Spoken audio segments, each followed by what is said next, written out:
Hey Aries, welcome to your love and romance reading for September 2022. This is for Aries Sun, Moon, Rising, and Venus. You might stumble upon the video 6 months from now, a year from now. You're going to see it whenever you're meant to see it. Even though I'm setting the intention for September, you may see it after. So you'll see it when you're meant to see it. Keep in mind this is a general reading for the collective. Not every single message is going to resonate, and that's okay. Take what does, leave what doesn't.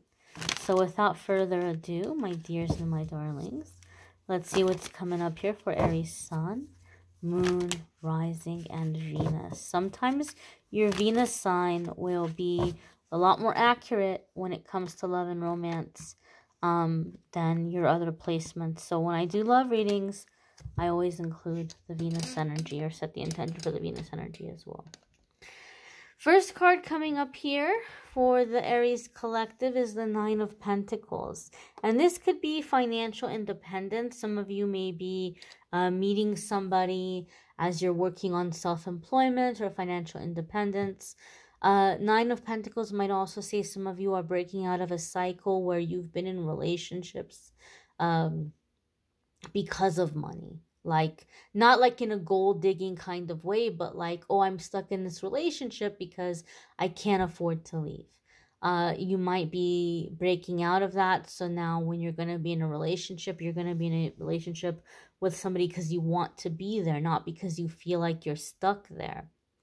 Nine of Pentacles can also indicate that some of you are in a situation where you may be noticing someone is admiring you from afar. Like they seem to be into you, you feel it, you notice they're watching you, but you're like, man, why aren't they stepping up to me? The reason why somebody's not going to step up to you immediately anyway, they will eventually they're going to step up to you. But the reason why in the beginning they're watching you from a distance and not stepping up to you is they might just kind of see you as like you're a little bit too good to be true. And they've been burned in the past. So they're looking like, are you really who you seem to be? Like, are you for real? And some of you have heard me say this before. Nine of Pentacles in a love situation sometimes makes me think of the song by Blake Shelton, Who Are You When I'm Not Looking? Like, when you think there's nobody watching, like, who are you? When you let your guard down, when you're being yourself, who are you really? Who are you really, Aries? Like, they may be trying to figure that out because they, like I said, they've been burned in the past and they feel like you seem really amazing. And they're trying to figure out, like, is this for real? Are you for real? Are you for real, Aries? Are you for real? Or is this just some kind of brilliant persona that you're putting out there, right? And eventually they're going to see that it's for real. This also is a card that comes up when we're getting control of our fears, our worries, our insecurities, our anxieties. Maybe in the past, love left you feeling really vulnerable. It may have brought out the fears and the insecurities and the anxiety, and that might have gotten in the way of your love life. You may have had, like, arguments and disagreements, and maybe you pushed people away. But in this instance, you're going to get control of that anxiety. You're going to get a handle on it. It's not going to take over you anymore. It's not going to control you anymore. So you're not going to have that interference in your love life, or you're not going to have that block in your love life moving forward. The next card coming up here for you all is the Fool. And this is a major arcana card. So when the major arcana cards come up for me in a reading, this is like a significant chapter. It would be a significant soulmate. Oftentimes somebody that you have a contract with, that you're meeting in this lifetime for a specific reason. And the Fool card for me in a love reading oftentimes is like, this is someone that might be very opposite to you. Like, people might not see the two of you and imagine that you would end up together as a couple. There could be a significant age difference. There could be a significant difference in appearance. Maybe one person is very tall, one person is very short. You might have very opposite physical characteristics or features. You may have had very opposite upbringings or come from opposite backgrounds. But on a soul level, you know each other. You've known each other before. You know each other in this lifetime. When you get together, there's a sense of home. There's like it just connects, and this person feels like home, and vice versa. And though you may be very opposite, you're opposite in all the right ways. You're opposite in the ways that strengthen your relationship and make you guys really unstoppable. But on the outside, there could be people looking at you like, oh, I give those two 6 months, or oh, they're not going to last, right? They don't understand the soul connection, and they don't understand that the ways that you guys seem so different are the very ways that you're connecting and having a strong relationship. They're opposites or differences that complement one another, that fit together really well. So there could be a sense here that, people might not understand what you're doing in your love life, or they don't understand, or they don't get why you're with this person. This may have also come up for Leo. So I don't know if this is a thing that the fire signs are going through right now, or if some of you might be dealing with a Leo. But if I'm not mistaken, I feel this message also came up for Leo for September. The next card that's coming up here for you all is the Five of Cups. So you might have some disappointments around this. You might feel like, this isn't an ideal situation. Like, you want people to be on board with your relationship. You want people to be happy about who you're dating. Or, you want people to trust your judgment. Sometimes the Five of Cups can come up when we're feeling really overwhelmed emotionally. And we're like, man, this is intense. I don't want to feel. And you're kind of tempted to slow it down or push it away or sabotage it. And the Five of Cups is just, I think for some of you, a heads up, because of this connection, right? That anxiety may come to the surface. And here is where you have the option to overcome the anxiety and reason and logic through it, versus finding some way to self-medicate and numb yourself and sabotage the connection and push it away. Like, you've come way too far to let yourself do that. I feel some of you are really wanting to go out there and to manifest love and to have a relationship. But those of you who are wanting somebody new in your life, the Five of Cups could be coming up to say that you need to take some time to grieve and cry over and release anybody in the past who let you down or disappointed you. This could be past loves. This could be past relationships. It could be unrequited love. It could be friends or family members who weren't there for you, who let you down. But you may need to kind of process and release disappointments of people not being there for you, people not stepping up and fulfilling their obligation to you. And as you're able to release that, you're going to be able to open up to a significant love connection, to a significant relationship with someone who's not going to let you down, someone who's going to show up in the way that you need and deserve for them to. Okay, so sometimes the Five of Cups can say that there might be a little bit of a block in a relationship moving forward or meeting somebody because we haven't yet released the past disappointments. And we may be tempted to self-medicate. And Spirit is saying, don't self-medicate. Write out the waves of feelings. Get it out of your system so it can be done, right? It can be gone. It could be done with. And you're able to experience the connection and the relationship that you deserve to have. The next card coming up here for you all is the Star. This could be Aquarius energy. Some of you could be dealing with an Aquarius. If you have an Aquarius placement, there could be big changes or big shifts happening for you in those houses or in those areas of your life that are opening you up to blessings in your love life or meeting somebody significant. Now, the Star card is a card having to do with healing and long-term plans. If you know anything about the Order of the Tarot, the Star card follows the Tower. So the Tower tells us the Tower is like sudden chaos or destruction. But when the Star comes up, it's like, look, you've already been through the worst of it. Like, the worst of it has already happened to you. You're out of it, you're done with it, and now is the time that things are going to get better. Now is the time that you're going to be able to make plans for the future that are actually going to work out. They're actually going to stick. And so this is a long-term connection. This is someone that, like, you're going to be able to plan retirement with, right? This is life partner energy. The Star card also gives us a feeling or a sense that this person sees you as, like, really amazing. They realize and they see everything you've been through and how you've overcome it and how far you've come. And you might be looking at it like, well, I don't want to share these aspects of myself with my partner because I don't want them to think I'm weird. I don't want them to think I'm damaged goods. I don't want them to think I'm going to, be like some, like a discarded person. And they're not. They're going to see you as somebody very amazing. They're going to see you as, wow, like all the things that you're embarrassed about, or all the things about your past that you are scared to open up or tell me about.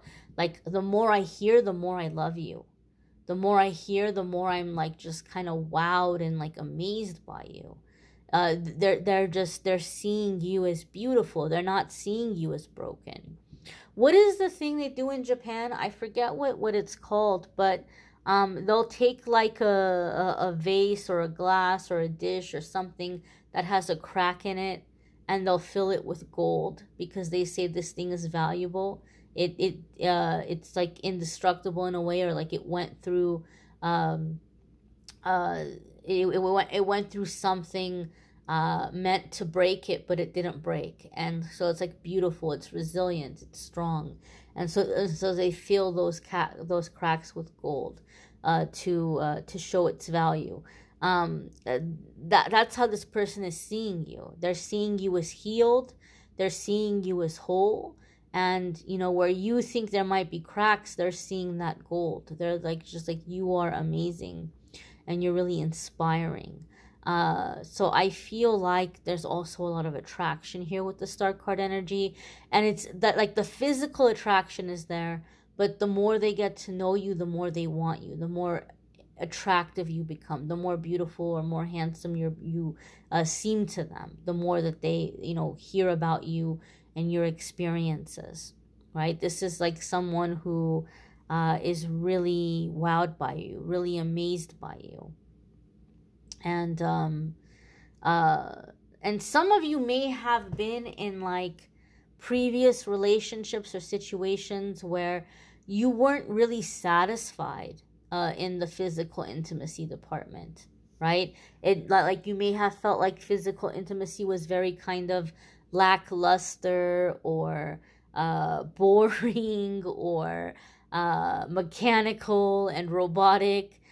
But something about the Star card makes me feel like this is someone who's really showing up and like really, really wanting wanting you to feel attractive, wanting you to feel beautiful, wanting you to feel handsome. Like, this is someone who I feel like is really taking their time with you, and they really want to make sure that you are being satisfied, that you're receiving pleasure. Like, that's the feeling and the vibe I'm getting here from the Star card for some of you.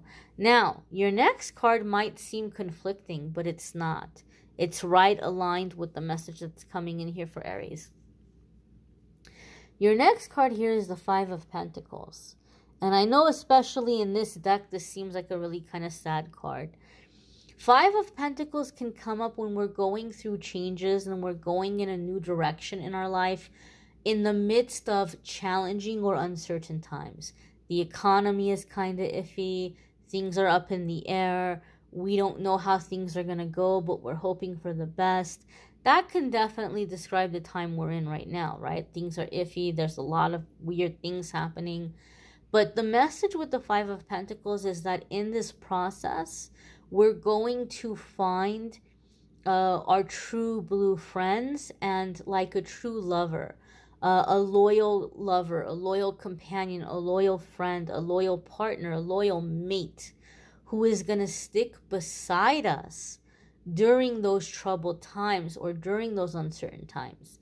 You're going to get through them together, and you're going to become even closer going through those uncertainties. It's like we're in this together. We're going to make this happen together.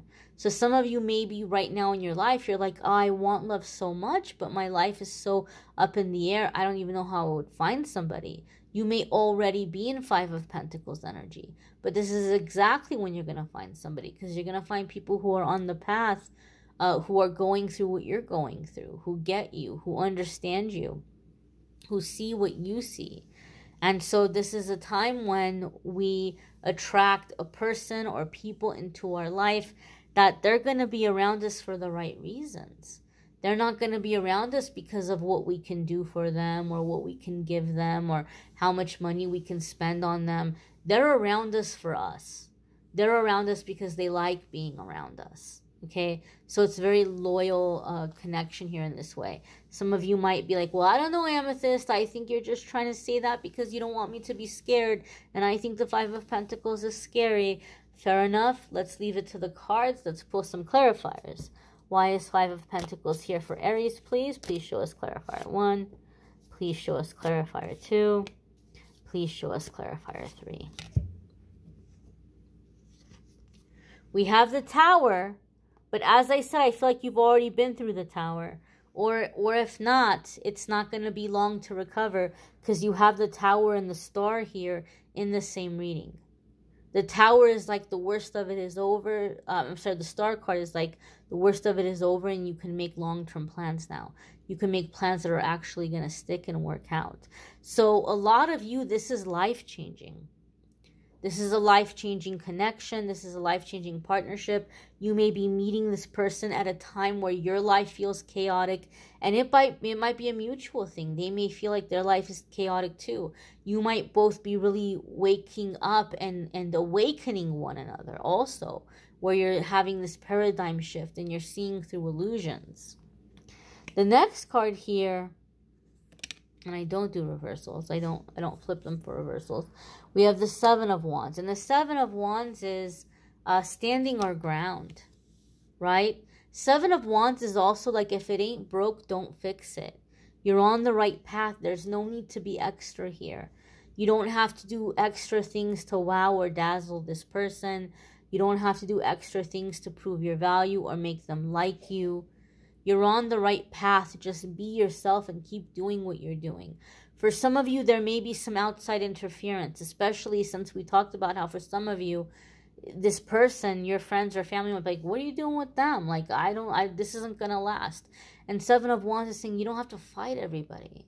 You don't have to fight everyone. You don't have to defend yourself. Okay, thank you for giving me your opinion. I'll definitely keep that in mind. Thank you for caring enough about me to look out for me and to share this with me. You know, I totally get what you're saying, but I still feel like I need to see where this connection is going to go. But thank you. I will keep these things in mind. And you just kind of leave it at that. But if you try to justify it or convince them, you don't need that drama. You don't need that headache. You know, just thank you for letting me know. Definitely want to keep that in mind. And just keep doing what you're doing here with the Seven of Wands. Next card coming up here is the World. And this is breaking out of karmic cycles and karmic patterns. This is a very healed energy. This is being ready to be seen, being ready to be appreciated, being ready to be loved, being ready to be embraced, you know, feeling comfortable in your own skin. These are all things that you're going to be coming into that's going to allow you to open up and receive this love from this person that wants to, you know, pleasure you and satisfy you and make you happy. So breaking out of karmic cycles and coming into a healthy union here. You may want to check out your moon sign, your rising sign, your Venus sign. Sometimes they might resonate more than your sun sign, or they might add some extra information that could be helpful. I do have a playlist linked in the description of the video that will take you to all the other readings, and so it'll be easy to find your different placements. If you want to schedule a private reading with me, there's a link in the description of the video that will take you to my scheduling page, calendly.com/amethystangelite, and you can schedule a private reading with me there. Also, weekly forecasts are linked in the description of the video. In the weekly forecast, I talk about everything other than love. So if you want to check that out, those are linked in the description. And I also do a card of the day on the channel where we kick off the day with a daily message. So I hope you all have a fabulous September. And I hope to see you all in the weekly forecast comments and the daily comments. But if not, hopefully you'll come back again in October and check out the October love reading. I thank you all for watching, liking, sharing, commenting, and subscribing. Have a fabulous September, my dears. Take care and be well.